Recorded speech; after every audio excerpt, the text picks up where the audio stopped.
नमस्ते बच्चों। कक्षा 8 विषय गणित और प्रश्नावली 2.2 का अपने एक पार्ट पहले कर चुके हैं।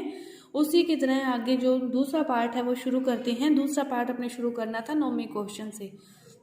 तो देखो 9वें क्वेश्चन में क्या दिया है कि राहुल और हारून की आयु का अनुपात दे रखा है 5:7।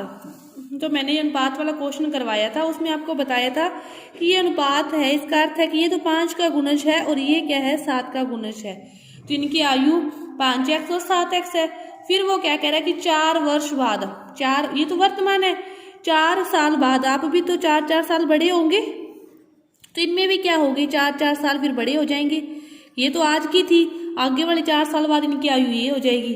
फिर वो कह रहा है कि इनका योग कर दिया, कितना हो जाता है, वो कह रहा है कि 56 हो जाता है। कितना हो जाता है 56 हो जाता है। अब देखो 7 5 12x प्लस 8 बराबर 56 कि 12x है, 56 प्लस के 8 है, उधर जाके माइनस के हो जाएंगे। 12x बराबर 48 और x का मान निकालोगे 48/12 कितना आ गया 4। x का मान 4 आ गया, तो इसको 4 से गुना करोगे तो ये तो 20 साल का होगा। इसको 4 से गुना करोगे तो 7 चौके ये होगा 28 साल का।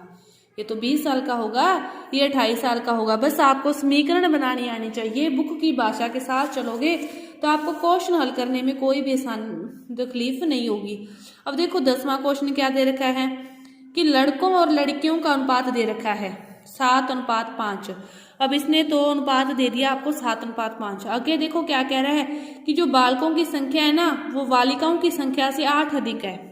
अब आप क्या करो कि आप माना कि गर्ल्स की जो संख्या है वो आपने क्या मान ली x मान ली।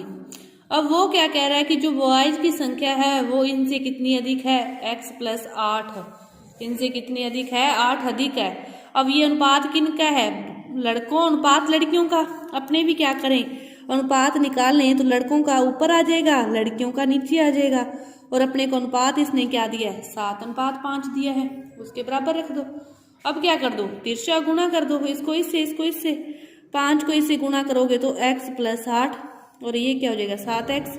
5 को इससे गुणा करोगे तो 5x प्लस 8 5 40 7x।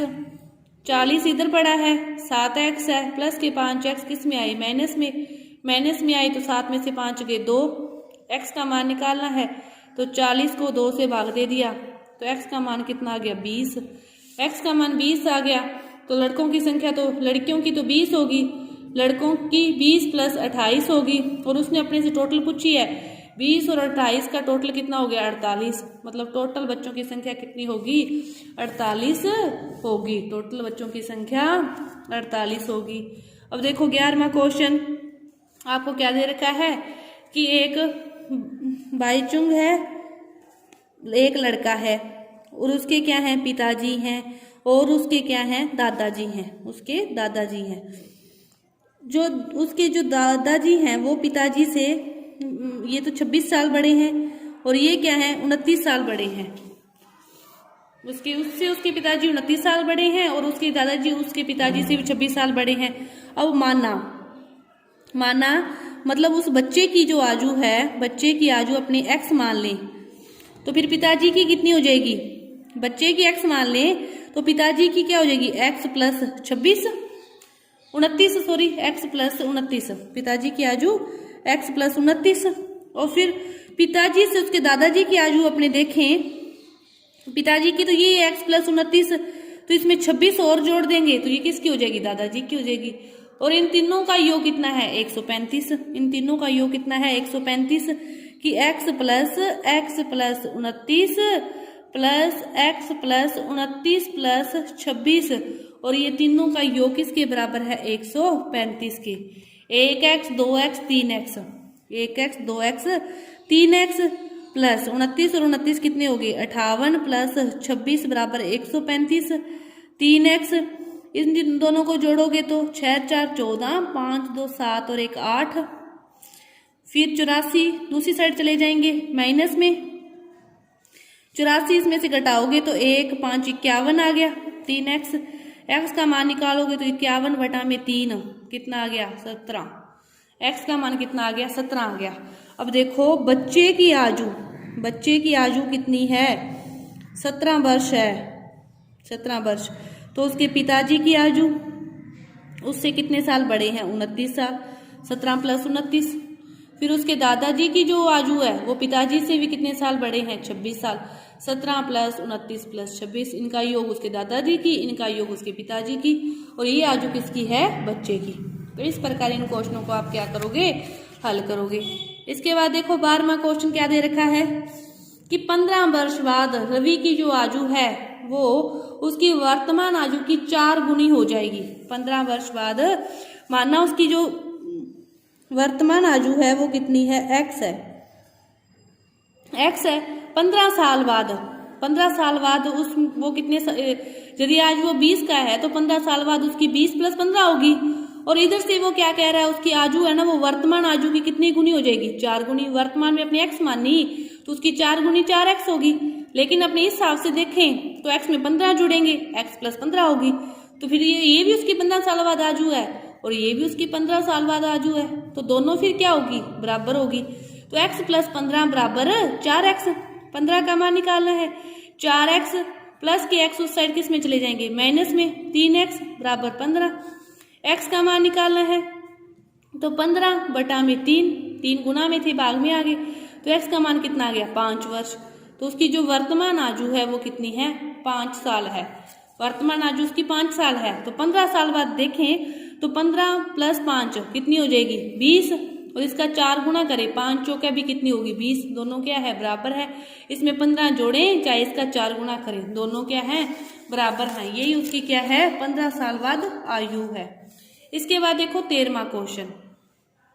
13वां क्वेश्चन क्या कहता है, इसको मैं आपको बस एक समीकरण बना के दूंगी, क्वेश्चन आप समय हल करोगे। क्या कह रहा है कि परिमेय संख्या को इससे गुणा करने पर, अब अपने को नहीं पता कि परिमेय संख्या क्या है, अपने क्या मान लिया कि परिमेय संख्या क्या है? x है। x को क्या करो, कह रहा है वो 5/2 से गुना करो। गुना कर 2/3 जोड़ दें, प्लस कर दें 2/3, और वो क्या कह रहा है? प्राप्त होता है 7/12। प्राप्त होता है 7/12। जो जो उसने कहा बस अपने एक ये माननी है कि परिमेय संख्या x है। अब x गुणा 5/2 है और प्लस के 2/3 है, दूसरी साइड किस में जाएंगे? माइनस में जाएंगे। इनका क्या करोगे? लैस है लोगे। 12 आ गया, माइनस के 7 और माइनस के 8, माइनस के क्या हो गया? 15/12। क्या है? x गुणा 5/2 और दे आ गया अपने पास माइनस के 15/12। x का मान निकालना है माइनस के 15/12, और जो भिन्न है वो दूसरी साइड जाके उल्टी हो जाती है। 5 × 15, 2 × 6 = 12, 3 × 1 = 3, 3 × 2 = 6। तो x का मान अपने पास -1/2 आ गया। x का मान अपने पास -1/2 आ गया। तो इस प्रश्नावली के आपके 16 क्वेश्चन थे, तो आपको 13 क्वेश्चन मैंने करवा के समझा दिए हैं, और जो बाकी के क्वेश्चन हैं इन क्वेश्चनों को देखते हुए उनकी समीकरण बनाकर हल करने का आप समय प्रयास करेंगे तो आपको आसानी से हो जाएंगे। आप समय समीकरण बनाओगे ना तो बहुत ही आसानी से बन जाएगी। बस आपको थोड़ी सी लैंग्वेज समझने की आवश्यकता है कि दिया क्या है, पूछा क्या है और वो क्या रहा है। समझ जाओगे तो आसानी से आपकी जो समीकरण बन जाएगी, और समय समीकरण बना के हल करोगे तो ही आपको ये क्वेश्चन हल करने आएंगे, नहीं तो नहीं आएंगे।